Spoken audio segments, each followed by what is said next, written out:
In this video, we'll go through a few Twitter essentials for 2020. First of all, we'll look at how you can turn off the autoplay of videos. Then we'll look at how you can tweet little video clips called GIFS. Then we'll show you how to download your entire archive of Twitter data. Then we'll look at something called Twitter moments, little stories of what's happening on Twitter. And finally, we'll look at managing your Twitter notifications. Here we go. When you're scrolling through the newsfeed on Twitter, it can be annoying if videos automatically play. If you don't have the bandwidth, you don't have the time to watch them. So I'll show you how you can turn off the autoplay in this video. Here we go.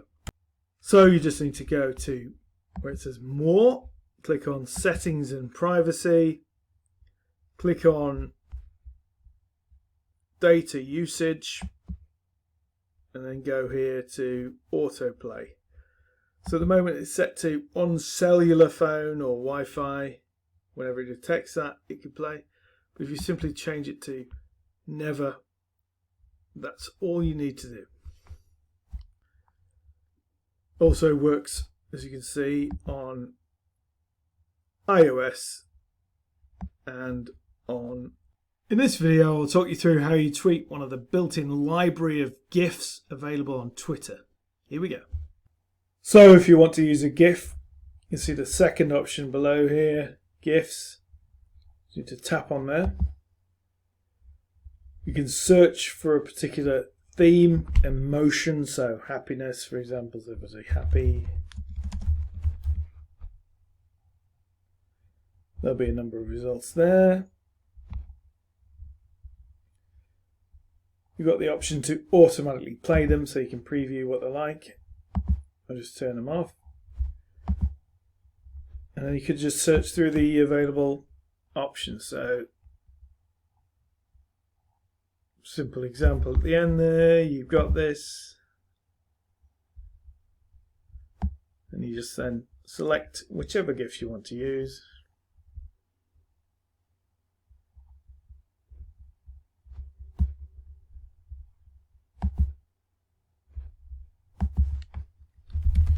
Type in your message.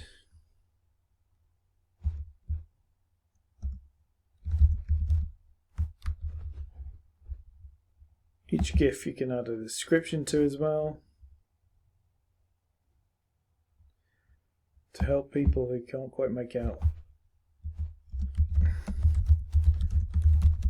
So it helps it get found. And then when you're ready, just click tweet. And you can then view it.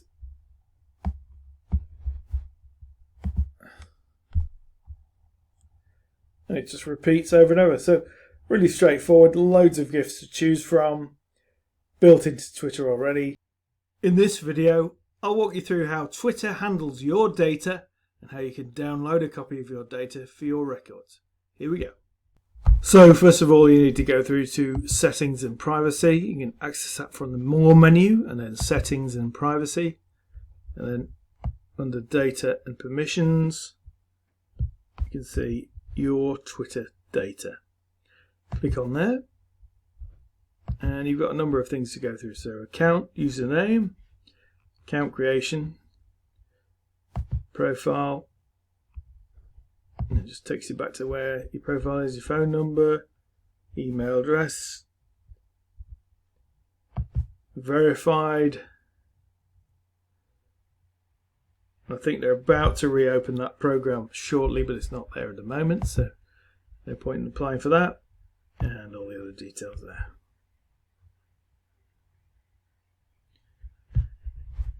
Okay, so that's account history. So you can see where you've logged in and places you've logged in. So we click on places.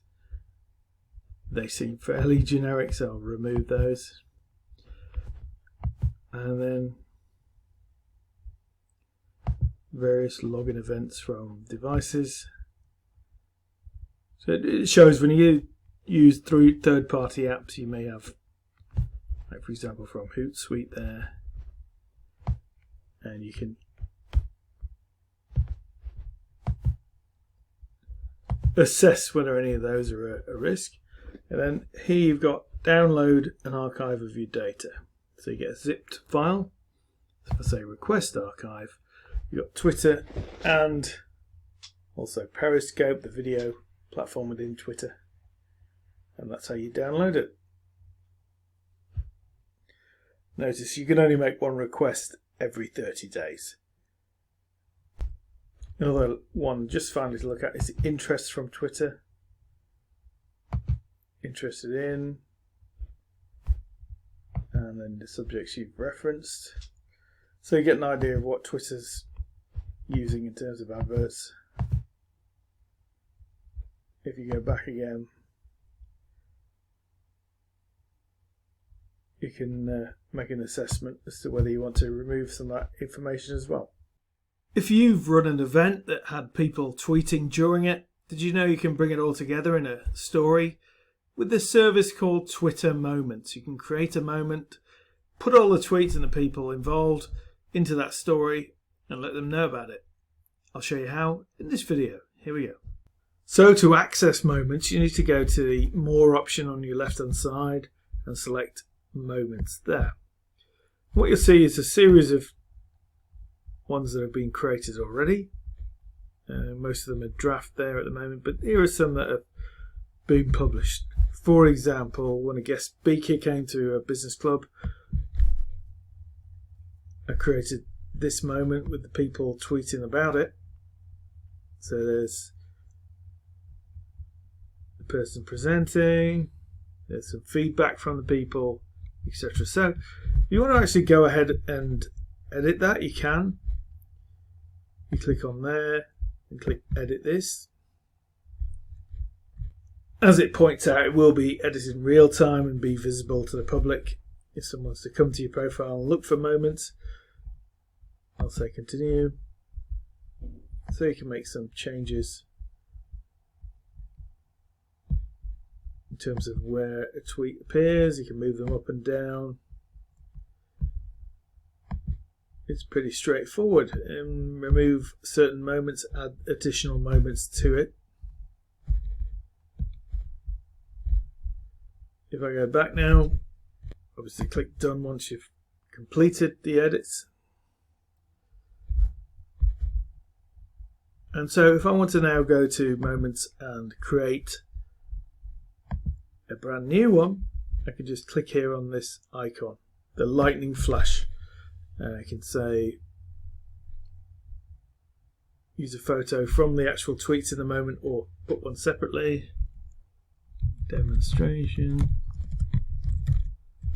skills, and then you go down here to add tweets to your moment. So there's tweets that you've previously liked, there's tweets by particular accounts you can add. Probably you'd use a hashtag for a particular event, so you'd use something that brings all the topics together. So if I do search for hashtag tech top tips, I think that was the one we used, and here you can find all the tweets that are related to it. And if you want to add that tweet to the moment, you just tick on it and it automatically gets added.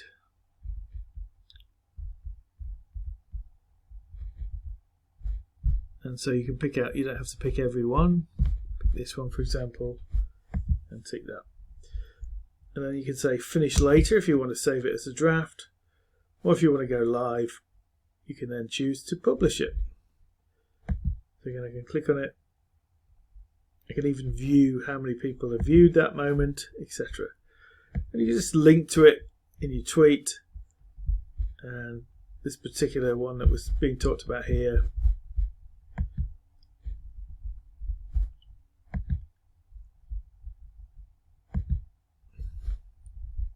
was an event that took place probably a couple of years ago now, but it's almost like you capture it in real time, from the setup of the event to the presenters starting, all the feedback throughout it. So it's a really convenient way to capture what's happened and actually have a record of it to come back to in your marketing in future events.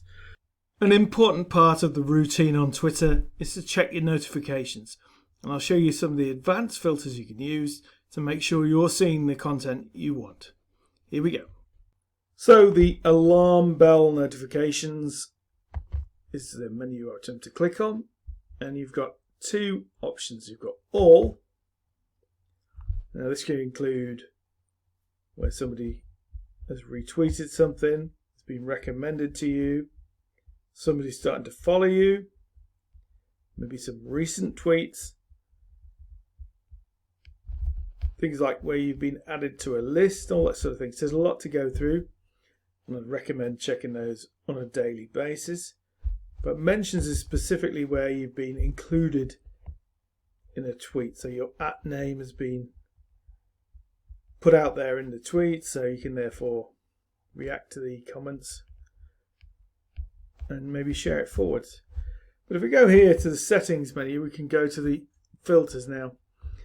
Lower quality content is automatically filtered if you select this checkbox to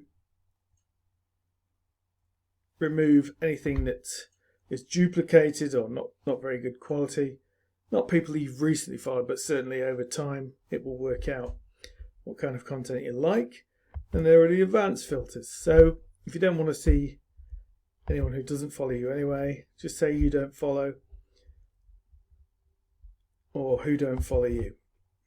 New accounts are often the way as well.